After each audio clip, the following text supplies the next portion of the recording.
कर्म से होता है। कर्म के बिना धर्म की कोई परिभाषा नहीं है।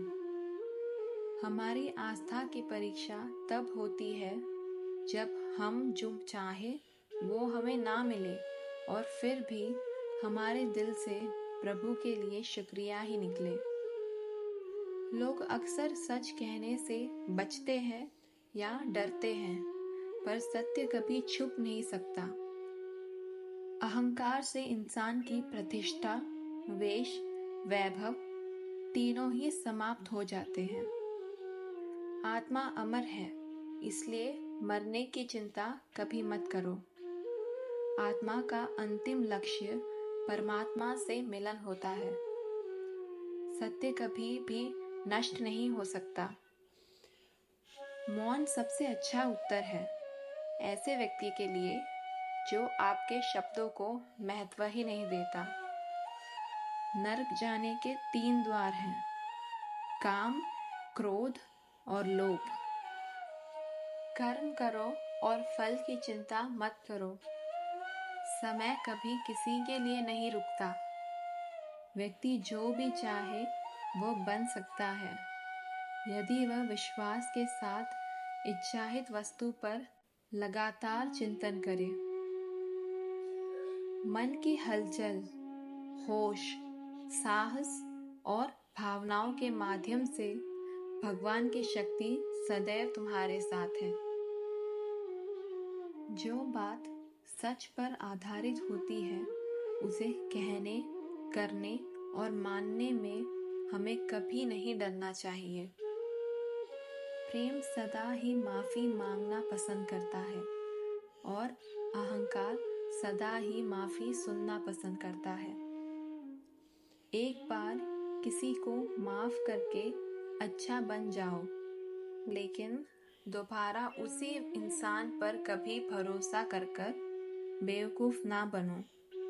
धर्म केवल हमें रास्ता दिखाता है, परंतु मंजिल तक तो कर्म ही पहुंचाता है। इंसान की इच्छा पूरी नहीं होती है तो उसका क्रोध बढ़ता है, और उसकी इच्छा पूरी हो जाती है तो लोभ बढ़ता है। इसलिए जीवन की हर स्थिति में अपने धैर्य को बनाए रखिए। जिस मनुष्य के चारों तरफ नकारात्मक ऊर्जा वाले लोग रहते हैं, उस मनुष्य का मंजिल से भटक जाना निश्चित है। आज यदि आपका दिन बुरा चल रहा है तो कल अवश्य ही अच्छा होगा। आप केवल निस्वार्थ भाव से अपना कर्म कीजिए। जो मार्ग ईश्वर ने आपके लिए खोला है, उसे कभी भी कोई बंद नहीं कर सकता है। मनुष्य का जीवन केवल उसकी कर्मों पर आधारित होता है। वह जैसे कर्म करता है, उसका जीवन वैसा ही हो जाता है। जीवन में आधे दुख इस वजह से आते हैं क्योंकि हमने उनसे आशाएं बना रखी है जो हमें नहीं बनानी चाहिए। जिस मनुष्य ने अपने जीवन में बहुत सारे पाप किए हैं, उसे बुढ़ापे में नींद नहीं आती। व्यक्ति को उसके कर्मों का फल उसी तरह ढूंढ लेता है जैसे कि कोई बछड़ा सैकड़ों गायों में से अपनी माँ को ढूंढ लेता है। आत्मा ना तो जन्म लेती है और ना ही मरती है। ना ही इसे जलाया जा सकता है, ना ही इसको भिगोया जा सकता है। आत्मा अमर और अविनाशी होती है। संसार में कुछ भी स्थायी नहीं होता। आत्मा शरीर को वैसे ही छोड़ती है जैसे मनुष्य अपने पुराने कपड़ों को उतार कर नए कपड़े धारण करता है।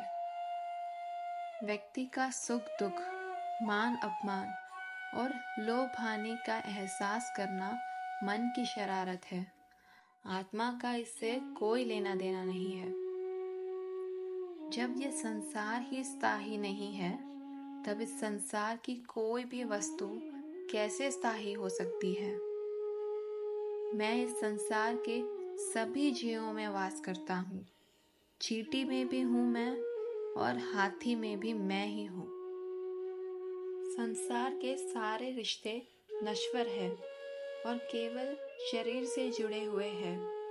जैसे ही व्यक्ति की मृत्यु होती है और आत्मा शरीर को छोड़ देती है, आत्मा का शरीर से जुड़े हुए रिश्ते से कोई नाता नहीं रहता। मेरे, तुम्हारे, हम सब का कहीं ना कहीं जन्म हो चुका है। ना तो ये मेरा आखिरी जन्म है और ना ही ये तुम्हारा आखिरी जन्म है। वर्तमान स्थितियों में जो तुम्हारा कर्तव्य है वही तुम्हारा सच्चा धर्म है। मैं किसी व्यक्ति का भाग्य नहीं निर्माण करता और ना ही किसी को कर्म फल देता हूँ। व्यक्ति या जीव के कर्म ही उसके भाग्य का निर्माण करते हैं। क्रोध मनुष्य का सबसे बड़ा शत्रु होता है। क्रोध के कारण मनुष्य की सोचने समझने की शक्ति नष्ट हो जाती है।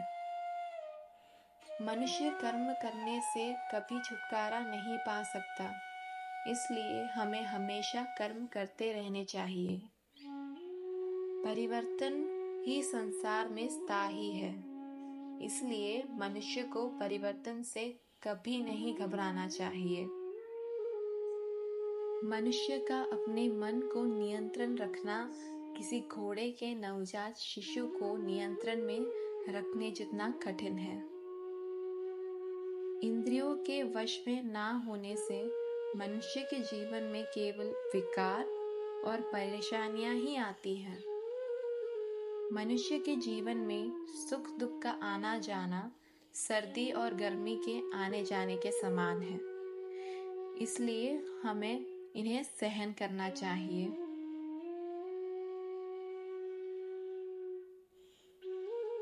भगवान श्री कृष्ण कहते हैं, अगर तुम्हें किसी ने दुख दिया है तो इसका बुरा मत मानना, क्योंकि लोग उसी पेड़ पर पत्थर मारते हैं जिस पेड़ पर ज्यादा मीठे फल होते हैं।